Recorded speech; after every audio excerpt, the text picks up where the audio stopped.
Well, 13 WMAZ meteorologist Alex Forbes joins us here at the desk, and it's only fitting that today is Kevin Bacon's birthday. Yes. Because if you walk outside, you will feel the sizzle. Yes, Mother Nature is celebrating appropriately, and she's saving the not so fun stuff until next week. Exactly. So we get a little bit of sizzle, a little humidity, and then, you know. And then Fred. That's the dessert. Yes, Fred is the dessert. Okay. We will add that to the meteorology textbooks from Wanya Reese. There we go. All right.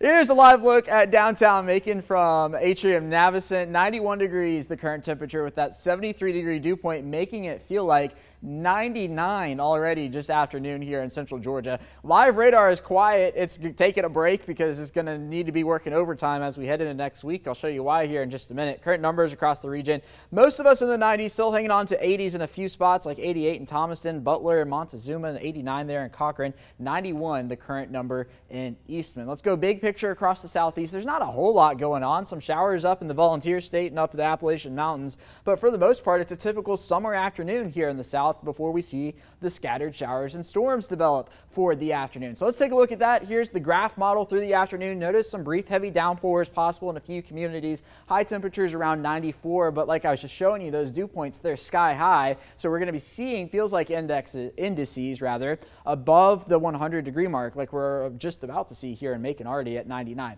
Then roll the clock forward into tomorrow morning. A few scattered showers possible, overnight lows in the 70s, and then again, some brief heavy downpours for your Saturday. Now, as we go into Saturday night and into Sunday, notice the shower and storm activity on Sunday begins to come from the south. There are those winds there. This is going to be the leading impacts from what is expected to be Tropical Storm Fred as it continues to move towards the north. So let's talk about Fred. As of right now, it's still a tropical depression, winds of about 35 miles an hour. Notice a lot of the shower and thunderstorm activity on the eastern side of it. There's the center there, that L, and it really got disheveled as it moved over Hispaniola. So it's still trying to get its act together, still dealing with that wind shear. We expect conditions to become more favorable for development over the next day or so as it continues to move towards the Keys here. Watch this track now.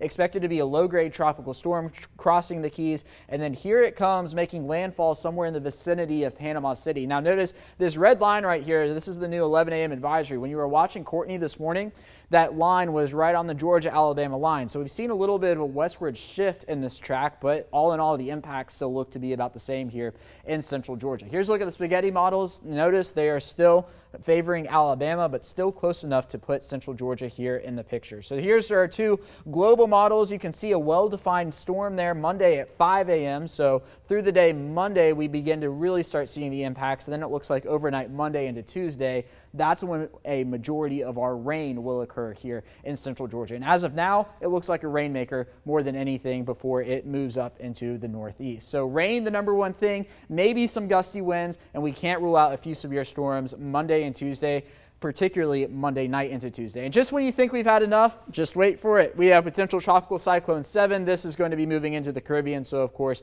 we will be keeping an eye on it as it does so. Next name on the list is going to be Grace. Here's a look at the forecast for today. Like I was just showing you, 94 degrees the high temperature, and we're going to be in the 90s on Saturday, and there is your 7-day forecast.